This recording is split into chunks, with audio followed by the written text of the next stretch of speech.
Salut à tous, c'est Chozo, l'admin de la FCFC, et aujourd'hui on va continuer notre exploration des coupes à deux mains avec une coupe très importante qui s'appelle la Tornado Cut. J'essaie de monter un petit peu ça pour qu'on voit mieux. Alors, qu'est-ce que la Tornado Cut? Je vais essayer de vous la performer correctement et dans le bon angle. En gros ça ressemble à ça. Je vous préviens tout de suite, il fait très froid ici. J'ai les mains très froides, donc vous m'excuserez d'avance pour toutes les imprécisions de performance. Voilà, ça c'est la Tornado Cut. Alors, c'est une coupe très importante parce que contrairement à la Sibylle qui se fait, vous vous souvenez, comme ça, on tient les paquets soit comme ça, soit comme ça, donc dans des choses très latérales, la Tornado Cut commence ce genre de mouvement où en fait on prend les paquets par leurs angles dans une diagonale, comme ici, ce qui nous permet de faire des mouvements circulaires. Alors, la Tornado Cut est en 3, c'est une coupe c'est une fioriture à 3 paquets. 1, 2, 3, qui se compose d'une ouverture, une série de rotations et après d'une fermeture. C'est une fermeture que j'ai piquée à un YouTuber qui s'appelle G-Slides. Et voilà, c'est pas la fermeture originale parce qu'elle était un petit peu plus moche que ça. Alors, vous commencez par prendre votre jeu en main gauche, en tenue de Dunt si vous êtes droitier. Vous commencez à connaître la routine. Voilà ce qui va se passer. Pour le paquet, vous avez vu que j'utilisais un très petit paquet au milieu pour celui-ci là. Le meilleur nombre que vous pouvez utiliser, c'est entre 4 et 6 cartes. Moi j'utilise 4 cartes. Vous pouvez aller jusqu'à 6. Je vous déconseille d'aller en dessous de 4 ou au-dessus de 6. C'est à vous de faire vos expériences. Vous allez avoir besoin parfois, pour des coupes, de prendre des paquets qui vont faire ce nombre de cartes là à peu près. Par exemple, pour des choses comme ça, qui se basent sur le Tornado Grip, mais qui ne sont pas la Tornado Cut. Donc pour l'instant, moi je vous dis tout de suite, je prends 4 cartes, parce que c'est la meilleure chose à faire pour moi.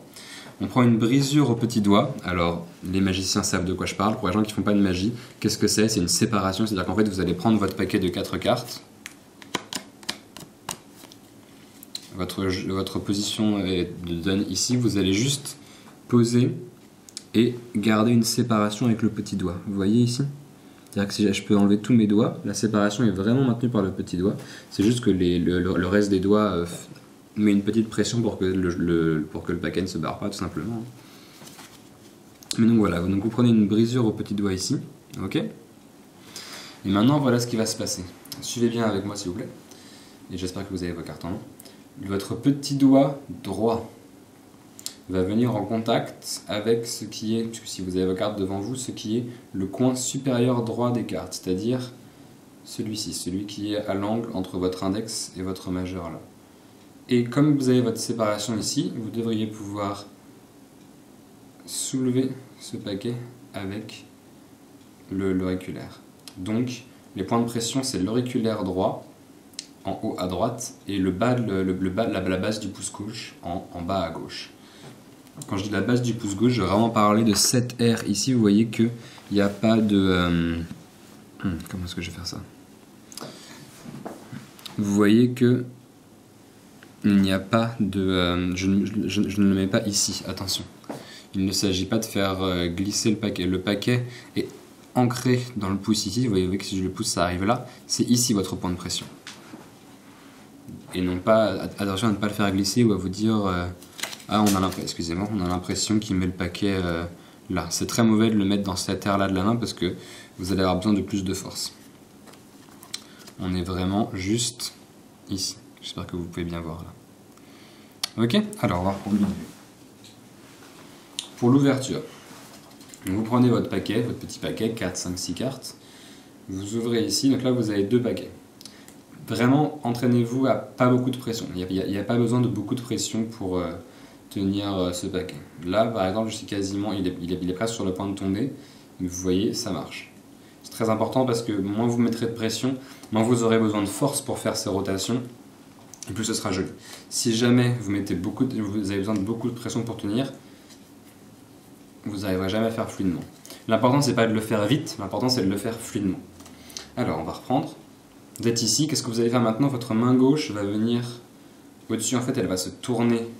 Votre main gauche va tourner paume en bas et votre main droite paume en haut. Pour l'instant vous êtes ici, votre main droite est paume en bas, votre main gauche est paume en haut.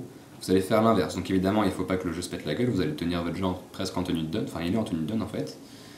Et les mains vont se rencontrer ici. En fait, maintenant, vous pouvez tenir votre paquet là, même si vous n'allez pas le faire. Le but, c'est de séparer les deux. Ok, donc maintenant vous avez un paquet que vous tenez en tenue de donne ou en tenue straddle, c'est comme vous voulez. C'est mieux peut-être en tenue de donne pour apprendre en main gauche. Et un paquet que vous tenez pas en middle grip, mais presque. Vous le tenez juste entre le pouce et l'index droit. Donc là vous avez vos 3 paquets. Vous avez fait l'ouverture. On va reprendre. Vous prenez un break de 4 cartes. 4, 5, 6. Vous prenez un break de 4 cartes. Votre petit doigt droit est en haut à droite. La base du appuie pour que ça fasse une diagonale de pression vers la base du pouce à gauche. Vous pouvez décaler ça sans trop de pression, tranquillement. Vous faites une inversion des mains.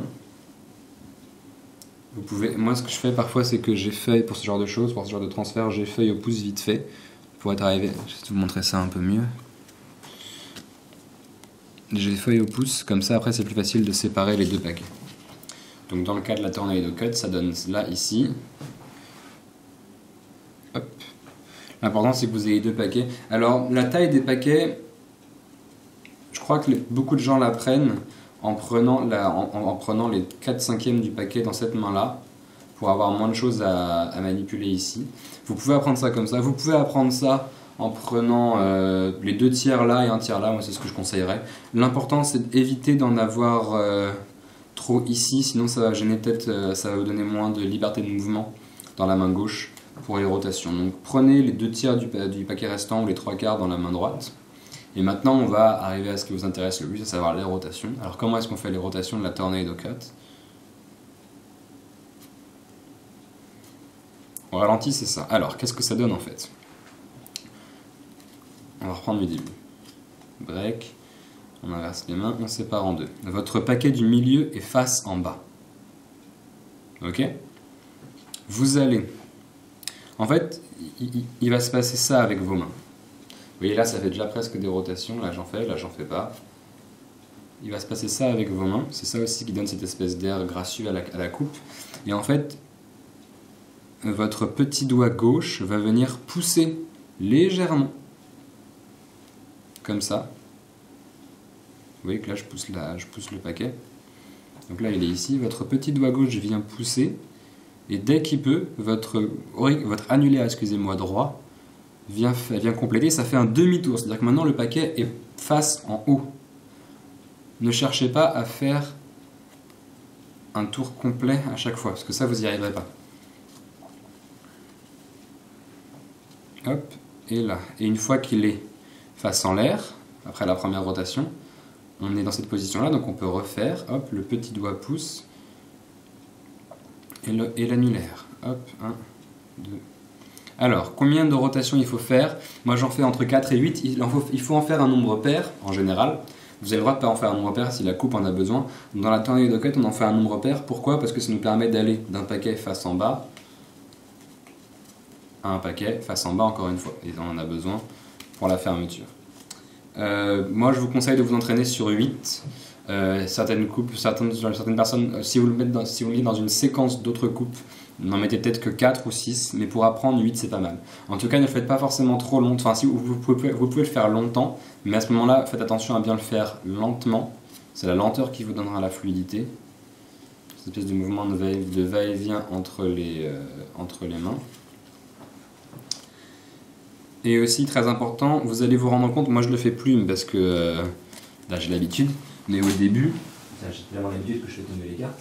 Mais au début, ce qui m'arrivait, c'était très simple, quand je m'entraînais aux rotations, je voyais que ça marchait comme une sorte de vis, et donc ça se décalait, et au final j'avais le paquet ici. Évidemment, ici je ne peux plus faire de rotation. C'est normal, c'est complètement normal, ça va vous arriver au début. Si ça vous arrive pas, tant mieux, si ça vous arrive, aucun problème, vous continuez juste, vous arrêtez, vous replacez le paquet au-dessus avec le break et vous recommencez du début. C'est pour ça que ça sert à rien de s'entraîner à faire trop de rotation au début. Faites-en 6 ou 8. On reprend du début, donc break, petit doigt, point de pression, pas beaucoup de pression.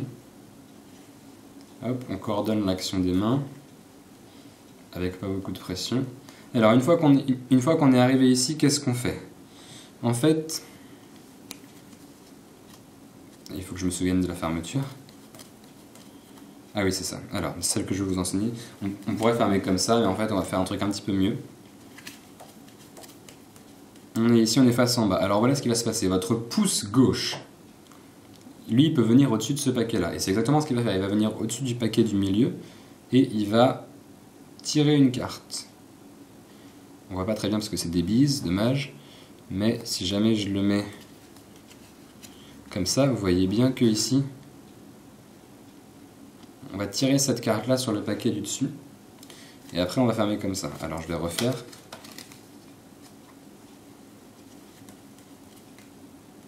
On tire la carte. Hop. Et une fois que la carte est arrivée ici, vous voyez que mon annulaire, il est replié. Et ça va me permettre de le mettre... Est-ce que je peux vous montrer ça correctement? Ça va me permettre de le mettre derrière le paquet, ici. Il est derrière là. Et en fait, je vais me saisir de ce paquet entre mon auriculaire au-dessus et mon annulaire derrière. Donc je suis dans cette position, toujours avec mon point de pression. Et je vais simplement fermer comme ça. Ok, donc je vous refais ça du début, très lentement.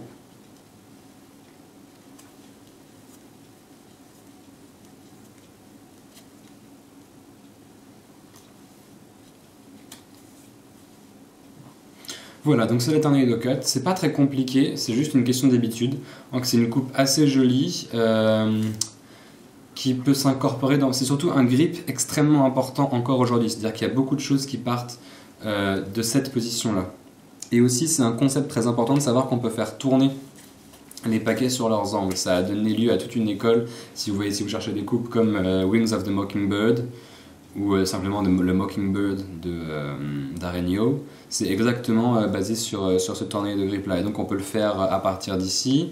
Ensuite, à partir de là, moi j'ai une coupe qui fait en gros ça, sauf que là il est... Je sais pas si je vais réussir à bien la faire. Pas vraiment. Mais bon, j'ai une coupe qui part comme ça. On peut aussi, par exemple, ce que vous pouvez faire aussi à partir de ce tornado de grip, vous arrivez ici, comme vous avez 3 paquets, vous pouvez faire un triangle. Vous pouvez... Il y a des choses qui ont été faites comme ça, en effet, où ça, c'est, excusez-moi, c'est une variation du Mockingbird, ça s'appelle French Open 2 de Tobias Levin, où en fait...